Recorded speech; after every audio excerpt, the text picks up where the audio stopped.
Hi, guys. My name's Connor. I'm a science fiction, political, and philosophy nerd, a Marine Corps and law enforcement veteran, and we are doing Valor Reacts today with Mr. Dan.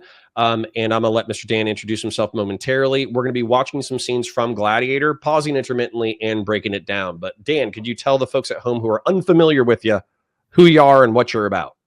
Hey, I'm Dan. I'm a retired Special Forces dude, and I'm currently an author and a podcaster on the Valor Media Network, and also a full-time nerd. So I'm joining Connor today to talk about movies because I like talking about movies. Based. And then what's the name of your book, just in case anybody wants to check it out? So it's called "It Was What It Was," and it's on Iraq. If you want to talk about, if you want to relearn more about Iraq, please check it out on Amazon. God, what a great title, by the way. Because like some people get pissed off with like some people literally actually get pissed off at "It Is What It Is," Yep. but you have to say that so often. There's just no other way to explain or capture what happened. You're like, well, it was what it was. I mean, it made sense. It didn't make sense. It's outrageous. Yes, and also it's a great military-ism that you're right. People sometimes hate. True.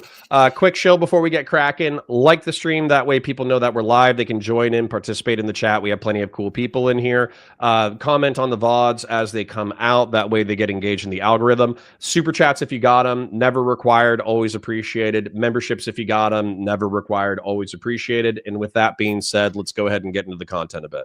These gates. We've got a better chance of survival if we work together. Do you understand? If we stay together, we survive. Pleased to bring you the Legionnaires of Scipio Africana!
So we don't get struck, I'll pause.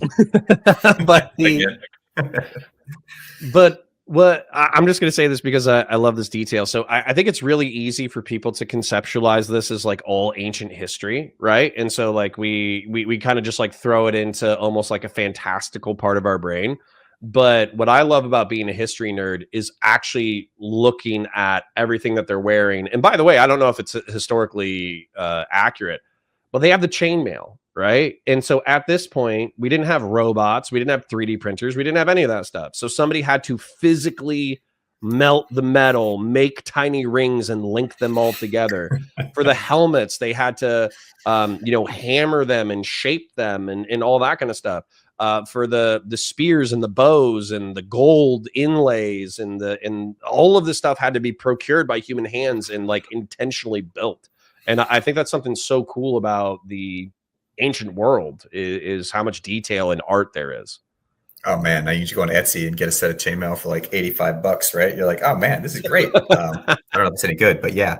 But one of my favorite parts about this scene is how it's set up. So they're dressed as Romans in a Roman Colosseum, but they're also the bad guys in this particular piece of the movie, right? They're designed to lose. Like these are the slaves who are supposed to lose, and the charioteers who are dressed as the foreigners are supposed to win and kill all the Romans, right? It's just a funny scene because you can imagine like the maitre d', the director of the Colosseum, being like, let's put on something to make the crowd mad. We'll get the Romans killed, and then we'll come back around and bring in a Roman victory or after that. And so what a weird job that must have been. Like, what do people want to see today? I don't know. Maybe they want to see a famous defeat in Roman history.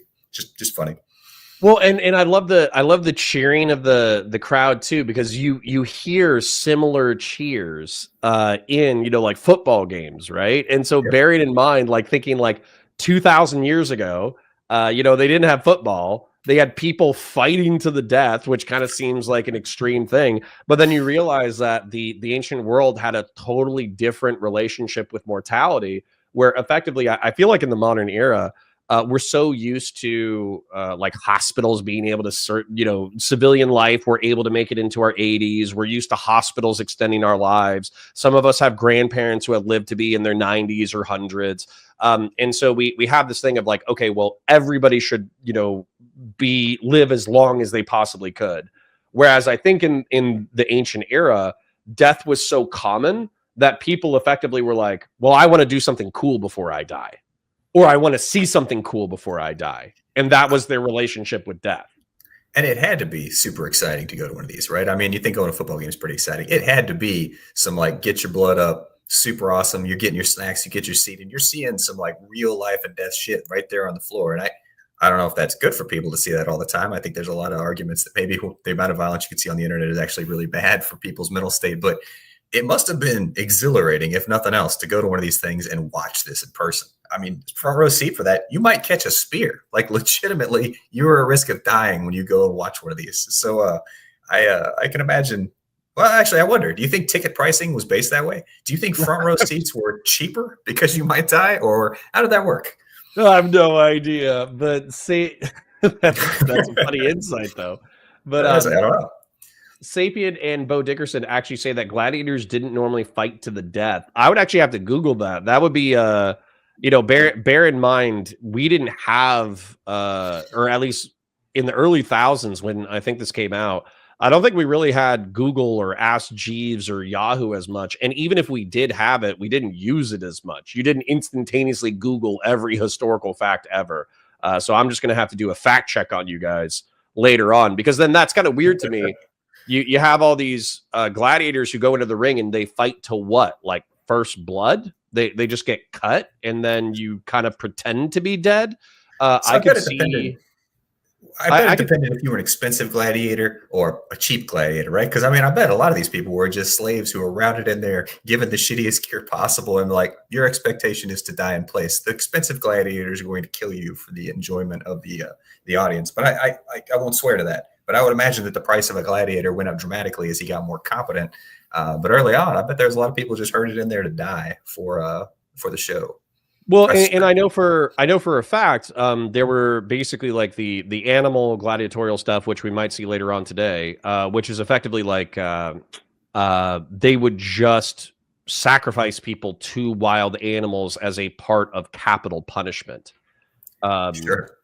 So yeah, so I'm sure it's a mix. I'll Google it. You know, did gladiators normally die in the bouts? But hey, for the sake of today, they're gonna die. Okay, have fun. Shut up. They're definitely dying in this movie, for damn sure. All right, let's keep going.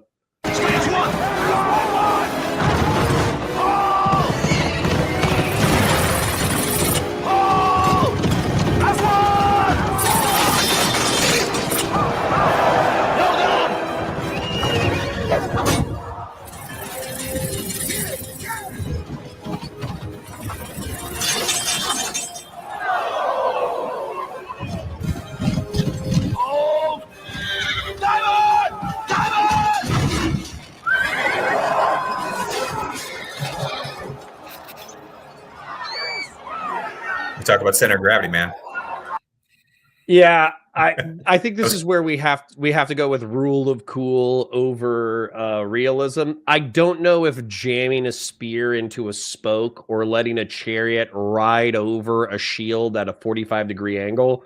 I don't know if that's going to flip a chariot. I'm not going to lie. I think we have to go with rule of cool on this one. It might have been an MRAP chariot, right? A little top heavy, you know, like maybe it just wasn't well designed for this sort of gladiatorial match. It was an Iraq chariot, not really designed for the Afghan Coliseum match.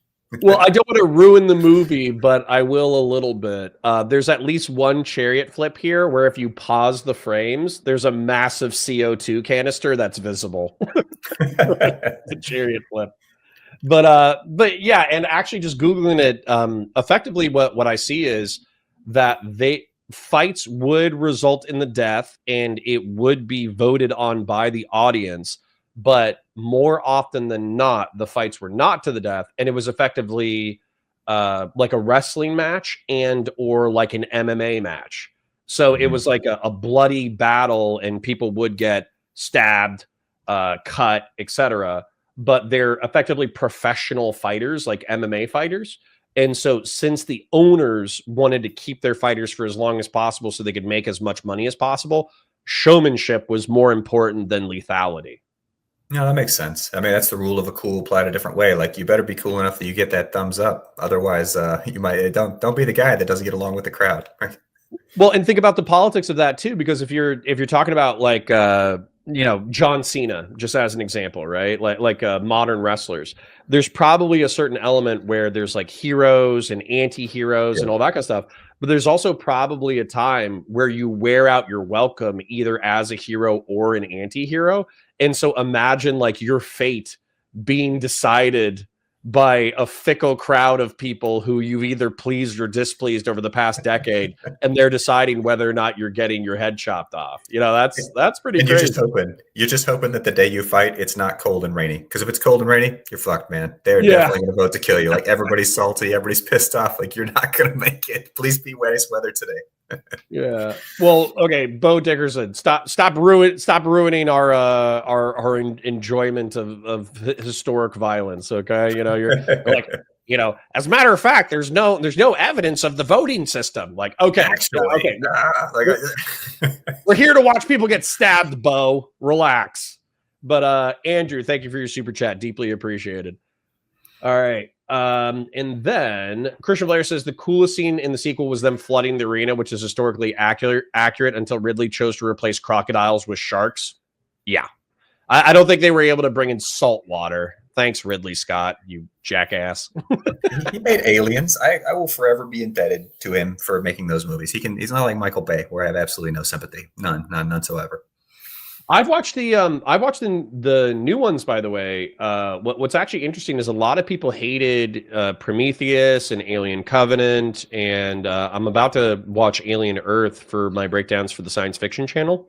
And the truth is that the criticisms of the movies stand, where they're kind of like jumbled and weird and thematically off, and you can't really tell what's going on, and there's like a few like plot holes or whatever. But realistically, like, the aesthetic is still awesome. The score and the setting and the technology and all that stuff. It was all great. I loved it. Yeah, I just feel like a lot of the late ones just don't pop. Like, there's just nothing to them to make me really feel all that. Like, okay, another Alien movie, fine. And I know what you're saying. They're pretty and they're well done. And man, people just always stumble on those face huggers. You just never seem to figure that shit out. But I don't know. It's been a while since one was really captured my imagination. It's like, man, that was badass. Like, I don't. Well, yeah, what another lesson have. Not to tangent too hard, but the story is actually fairly simple though, and I think it appeals to something that's deeply rooted in human psychology, which is, I feel like mankind has dominated nature so hard that we feel like we're the apex predators at all times. And I feel like what's appealing about Aliens is inverting the relationship back to the way that we felt when we were cavemen and we were being hunted by saber-toothed tigers and 12-foot grizzlies and all that shit. And so I think there's something psychologically appealing about that.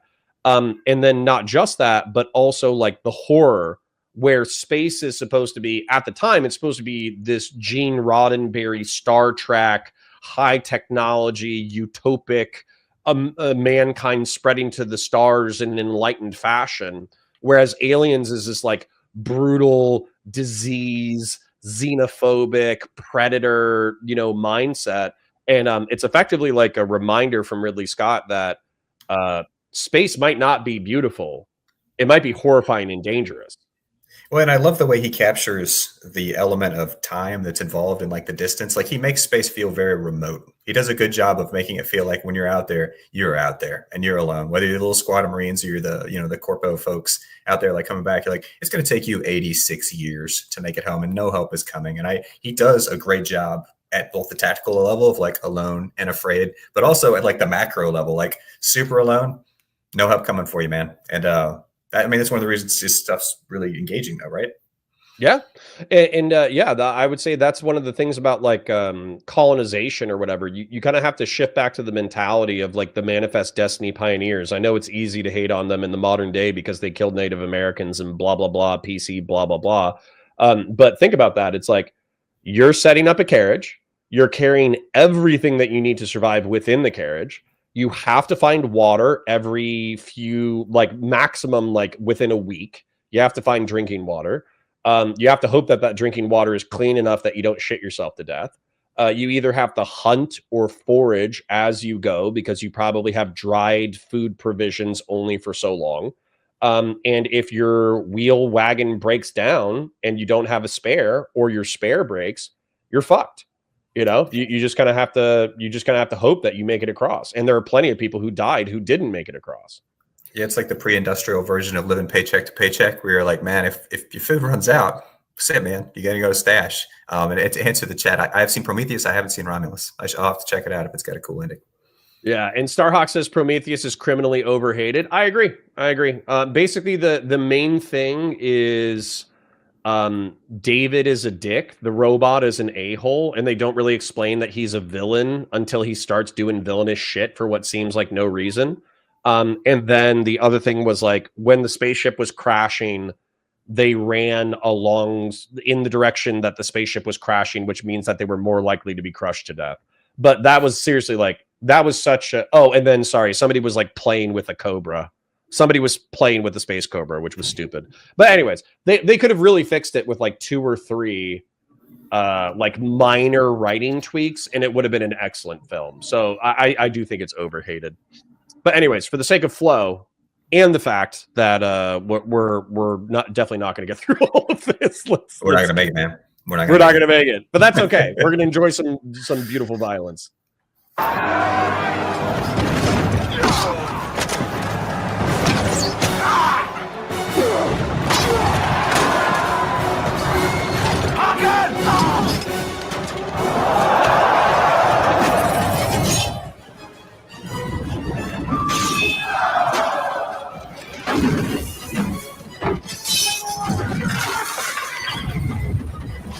Poor horses.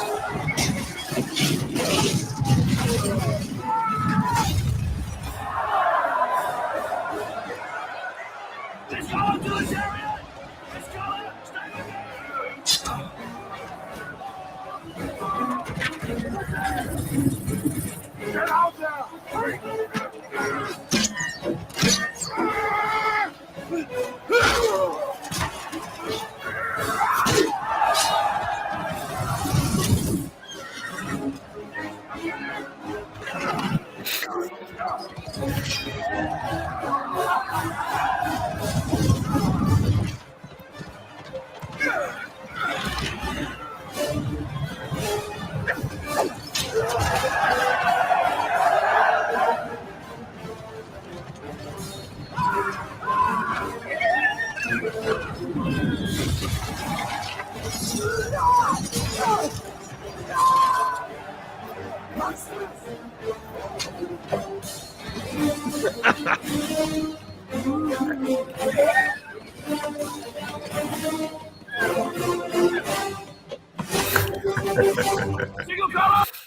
What a show, right? And then he makes such a big deal of not being a showman. I'm not a showman. That dude is totally a showman. He's like the hammiest dude ever. Like, and good on him. It looks really cool. But he's definitely got a knack for that shit. He should not. Well, and I'm sure Bo Dickerson will come in a moment. He'll be like, "There is no evidence that anybody would throw a sword in the Coliseum." It's like, Bo, shut up.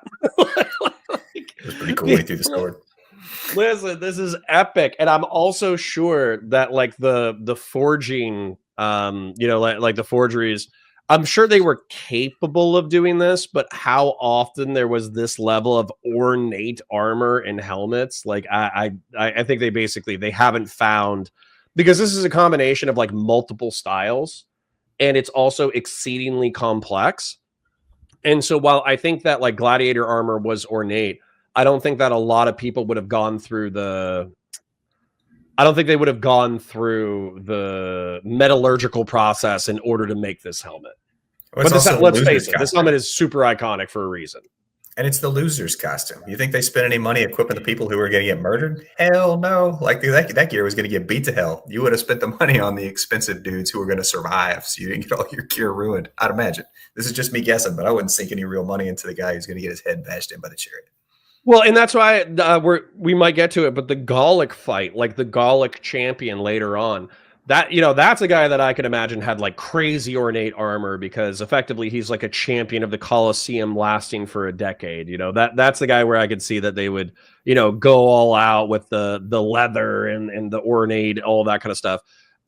Whereas you're right, like the schmoes who are showing up to get their asses kicked, they probably get hand-me-down gear. Let's be real. Probably so. It's got to look Roman enough, right? Roman enough. Yeah. Well, Bud123 says, "Beat real, Cotter. How far do you think you can throw a sword? Not very effective, dude. You know what's surprising is swords are actually quite light. So, like a M16 rifle or an M4 rifle, they tend to be around like 7 or 8 pounds. Even a full steel hand and a half sword is like 5. And so we kind of have this conception that like, oh, swords are unwieldy and difficult to maneuver and all that kind of stuff. It's not true. You actually, even the very big ones, there's entire European martial arts channels dedicated to the fact that effectively you can swing these things like crazy. You can go ham on them. I believe you, man. I don't know anything about medieval weapons fighting. I did in my foolish youth in the infantry try to get good at throwing knives, and I will tell you that it's quite difficult. Like they make it look really easy in the movie, but it's difficult to like pace that out. And again, we talk about having too much time at war, right? Too much free time. It's a stupid habit. Don't try and get good at it. It's quite challenging though. So when a dude smokes somebody with a thrown sword, I'm like, you must have put a lot of work into that to really be able to gauge out the distance and the spin and like how hard you throw it. Hey, maybe Maximus put some extra time into sword throwing. I don't know. That's what happened is we all got addicted to, or at least I did, Call of Duty Modern Warfare 2, where you do the throwing knives. And it's such an insulting way to kill someone, is to throw a knife at them during a gunfight. And so I started Googling it and YouTubing it to see like, okay, like, well, how hard would this really be?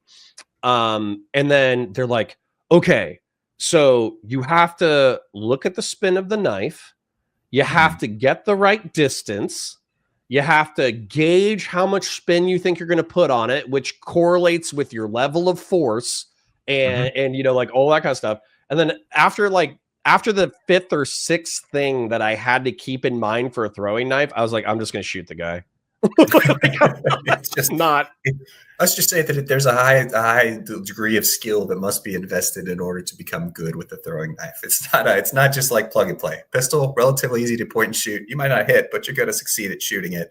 Knife, nah, man, you probably just missed entirely. It's quite challenging. Well, and not just that. Could you imagine the embarrassment of throwing a knife at someone and then it sticks to their sappy plate, or it doesn't even stick; it just bounces off? Or so that's the trouble. That's the trouble with throwing knives, though, right? Is it's actually like a super cool points are highly at risk. Like you get so many more cool points if you smoke somebody with the knife, because well, what's cooler than that? Being like the guy from Desperado with the knives. But how many cool points do you lose when you just fail? Like you just like nip it off the guy. Like now you're an idiot and I'm going to shoot you. Like. And also imagine even if you succeed, right? So let's say that you succeed. But you hit them with a knife at baseball speed going into their like shoulder or their stomach or their chest. Is that an instantaneous kill, or is that a guy going, "Oh"?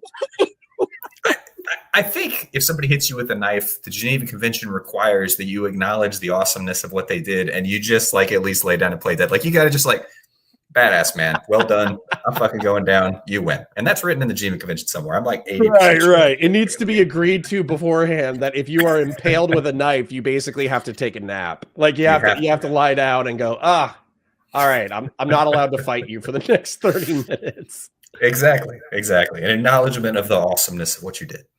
Oh, that's awesome. Well, Sacred Snow says even Zweilhanders, the big F-off two-handed swords, are like 5 to 9 pounds, if I remember right. I'm also getting my sword info from the Medieval Martial Arts YouTube shorts. Yeah, exactly. I'm watching those guys.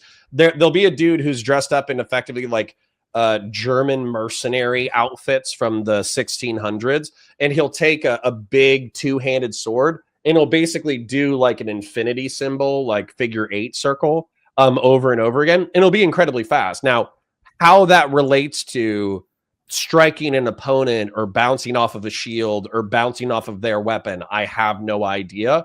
But the truth is that you can just, even really big fuck off swords, you can move really quickly. That's the main point I'm trying to make. Makes sense. I mean, intellectually, intuitively, it kind of makes sense. Otherwise, it wouldn't be that useful, right? I mean, yeah. And then Bo Dickerson does make a point that isn't ruining the fun. It's enhancing the fun. Thank you, Bo. The enemy cannot push a button if you disable his hand, which is, of course, a Starship Troopers reference. Thank you, King. What a classic. Single color!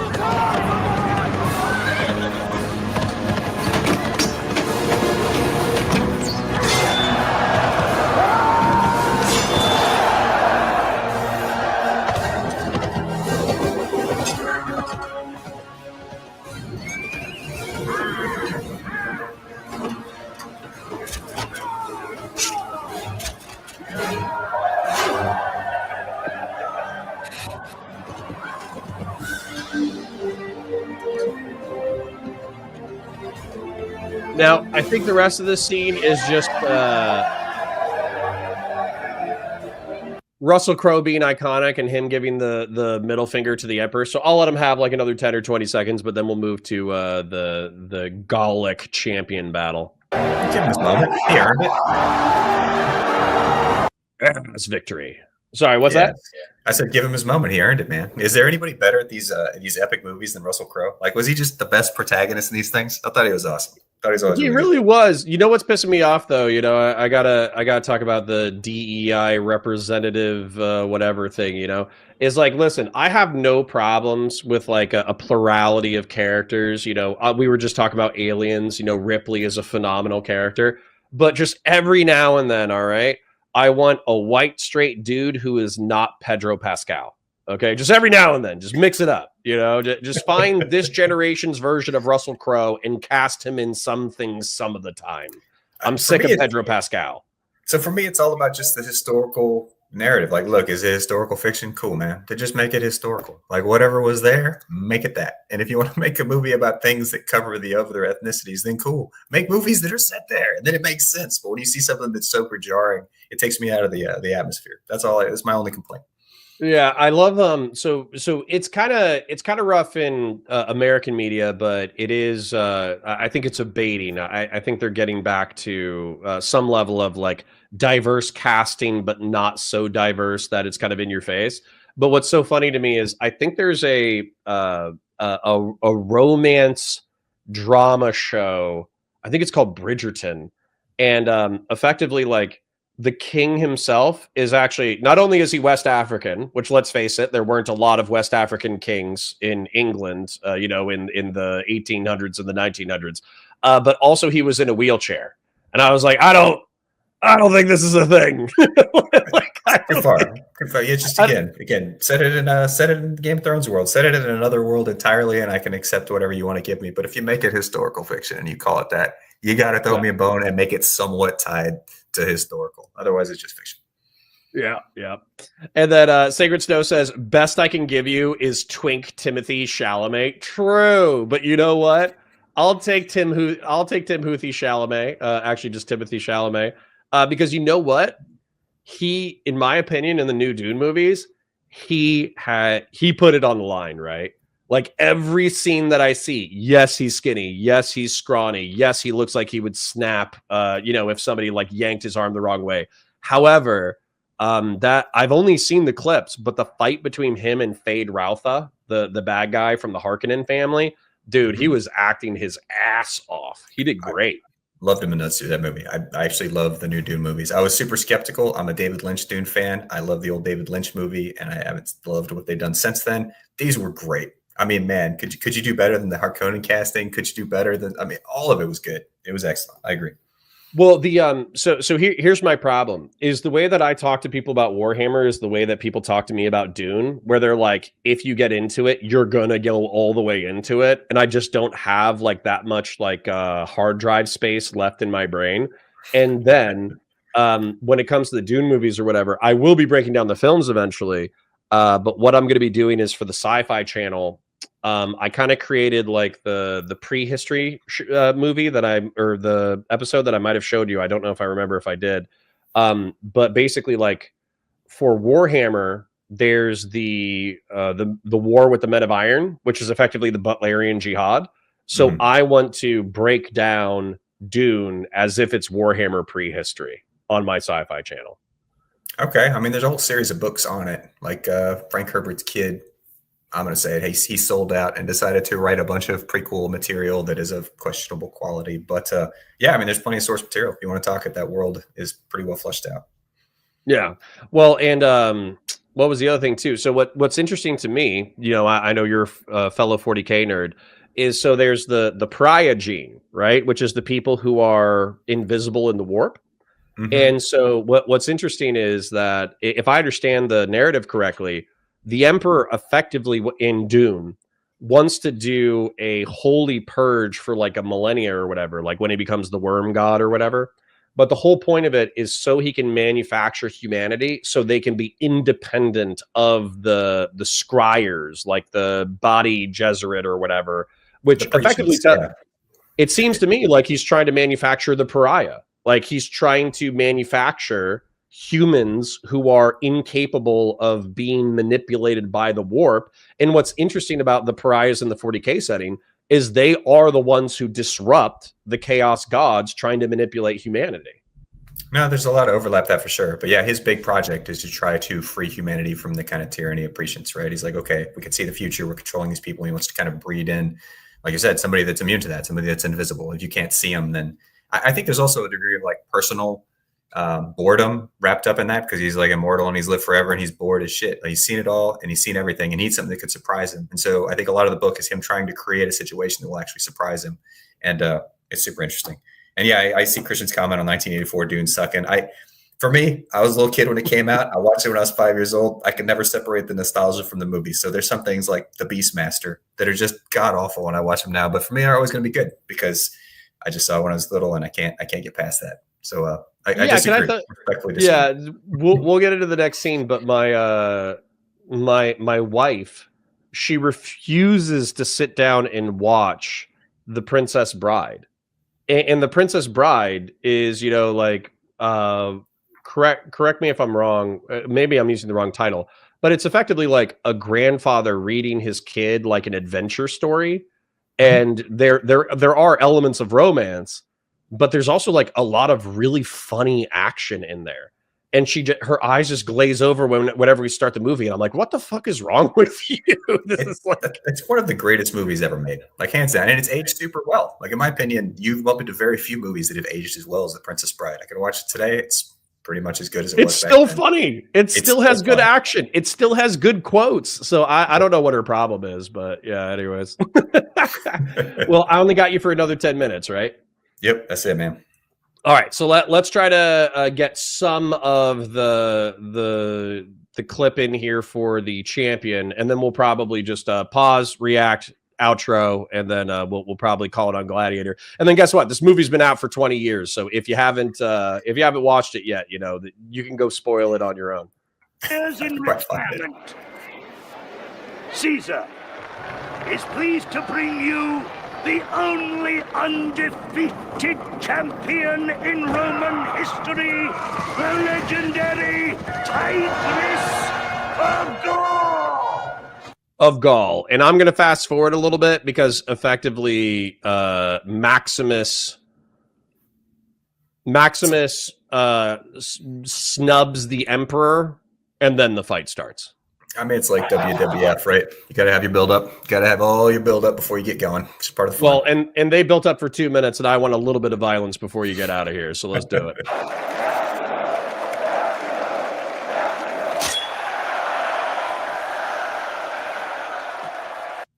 So if you actually watch him doing that too with the hand thing, I'll be really quick about this.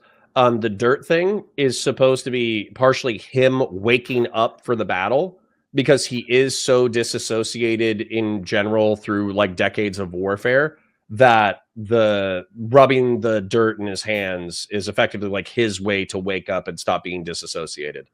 It's superstition, right? I mean, all kinds of soldiers have superstitions about the things they want to do, they need to do in order to survive. Okay, this is what I do. I do this every time. I did it once, it worked. So now I need to do it every time in order to make sure. Also, it's funny, but that specific thing became a little bit of a fad, at least when I was first in the army. People would like wash their hands in the dirt because it saw the Gladiator look cool. It's funny the shit that kind of carries over. You're like, I don't know. I don't get it. Yeah, we'll have to watch some of the battles of 300, and then you can tell me the memes that spawned out of the Spartans. So a lot, I'm assuming. So many came out height of Iraq. Yeah. Yeah. We who are about to die, salute you.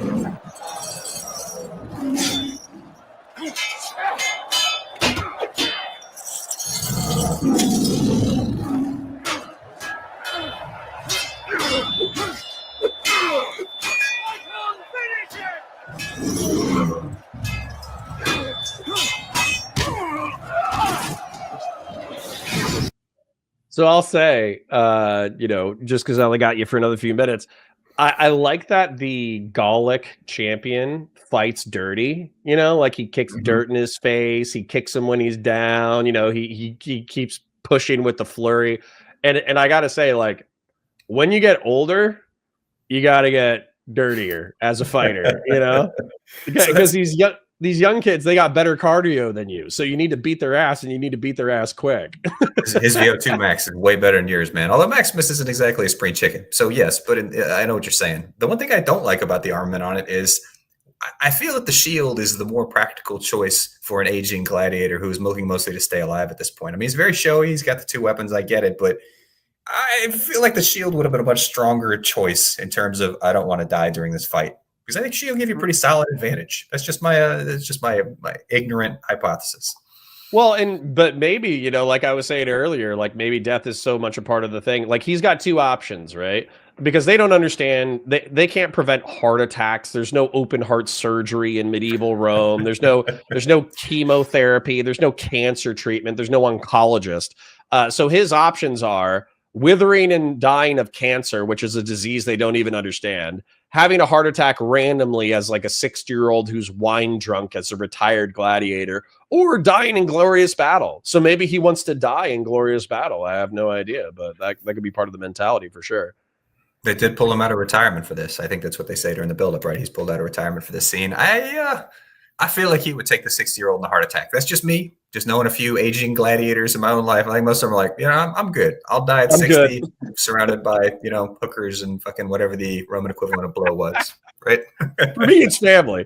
But, I understand that some guys, they might be like 2 or 3 divorces in, so maybe hooker sounds better. But Professional gladiator, yeah, I think probably more on the hooker side. That's just my guess. One of the cool details, though, from this is that number one, I used to do insurance, and I actually did insurance on the guy's house who had all the tigers from Gladiator. They've since passed, but he basically kept wild animals. And then also that most of the time, when you're hearing roars from wildcats on television and movies, it's tiger roars, not lions or leopards. Because tigers just have like the deepest, most hardcore roar. So yeah, little movie detail. No idea. All right, we got a couple more minutes with you, so I'm gonna let them duke it, and then we'll wrap.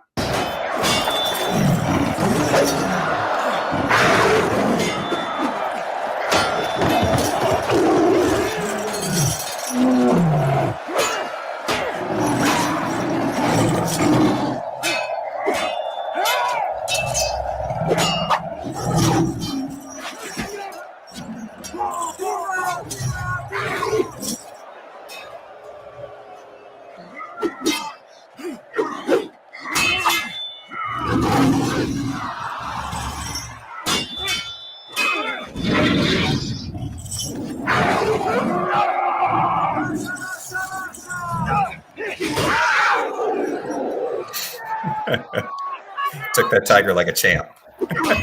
Yeah.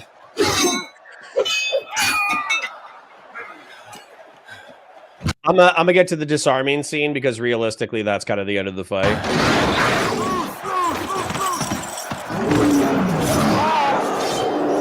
Poor kitty cat.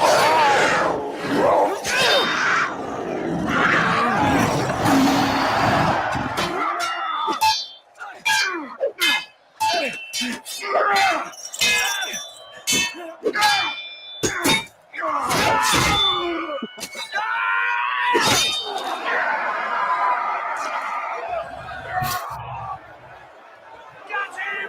would really hurt. God, that would hurt. Yeah. So, for those of you who haven't seen it, Maximus ultimately ends up sparing his life, pissing off the Emperor after the Emperor commanded him to kill him. And I'll actually let it play with no volume in the background. But yeah, so dirty fight, 2 veterans, super hardcore. You know, I love the armor, I love the vibes, I love the plot, I love the theme.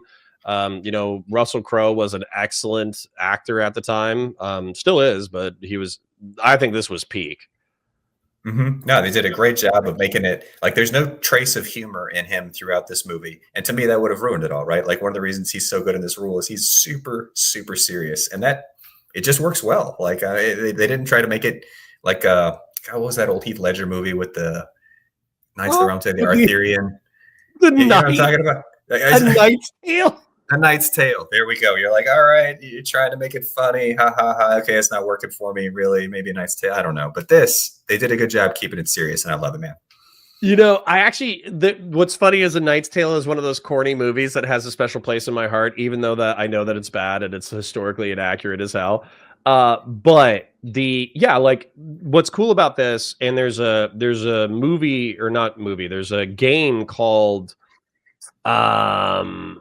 Rise, Son of Rome, RYZE, and they do take artistic liberties with Rome as well. But what's so cool about it, you're mentioning that he's a very dour figure, is that effectively these are betrayed characters. You know, he's lost his family, his empire has betrayed him, he's been sold into slavery. He doesn't have his only good humor is with fellow gladiators. His only fraternity is effectively like almost like a tragic fraternity of we're both screwed, so let's work together. Yeah, so I do feel like that's appropriate considering your family got murdered in the past 6 months. 100%. He's still going through the grieving process there. A little bit of moral injury. I mean, we who are adopted, I salute you, right? The guy said it right up front. You are not going to make it long term in this world. Yeah. Well, that's we're about to hit 20, or we did hit 20, so I know you got to run. So I'll hang out with chat and kind of bullshit with them a little bit. But do you want to shout anything out before we wrap? No, I appreciate everybody's time. I mean, obviously it's fun coming on here. I love talking about these movies.